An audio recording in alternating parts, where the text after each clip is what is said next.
¿Qué tal? Qué gusto saludarte de nuevo.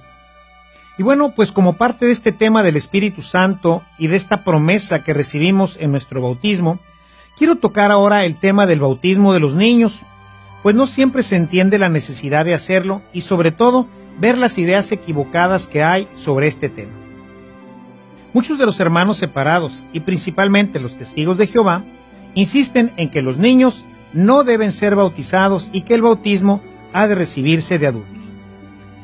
Si en realidad ellos supieran lo que acabamos de decir del Espíritu Santo, de todos los regalos y gracias que Dios nos da en el bautismo, todos desearían recibirlo a la brevedad posible y no hasta la vida adulta. Este error nace, entre otras cosas, del hecho de que Jesús se bautizó de adulto.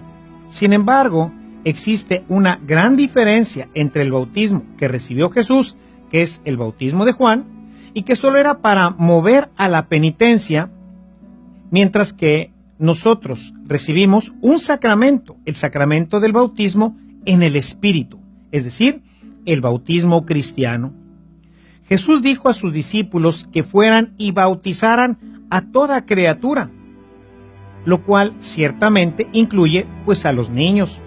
Encontramos también testimonios de que los apóstoles bautizaban a toda la familia, lo que evidentemente pues incluía a los niños, ya que no menciona que los hayan excluido en los diferentes textos. Se argumenta también que para poder recibir el bautismo es necesario primero creer, tener fe, lo cual no es totalmente cierto. Según Jesús, tener fe y ser bautizados son dos cosas distintas, como lo podemos ver en el capítulo 16 de Marcos. La fe deberá desarrollarse más adelante, y la suma de las dos es lo que nos lleva a la salvación.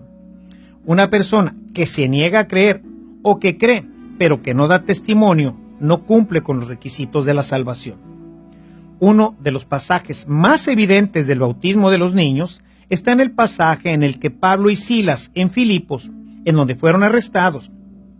Después de ser liberados, fueron a la casa del carcelero y ahí bautizaron a toda la familia, lo cual nos hace suponer que habría niños y no tuvieron ninguna formación, solo fueron bautizados.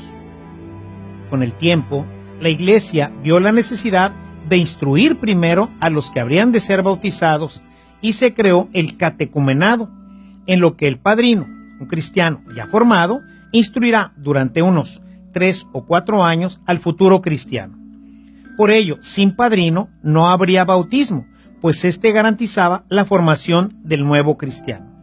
Hoy en día, la iglesia bautiza a los niños en la fe de los padres, más que de los padrinos, esperando que ellos, los papás, sean quienes en casa vayan poco a poco formando en el niño una fe activa que los vaya constituyendo en verdaderos discípulos del Señor y así lleguen a gozar un día del reino de los cielos.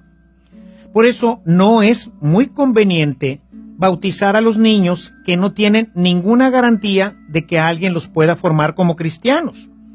El bautismo en sí mismo no es la garantía de la salvación, según lo afirma el Señor en el texto que ya vimos de Marcos y también en el de Romanos 10.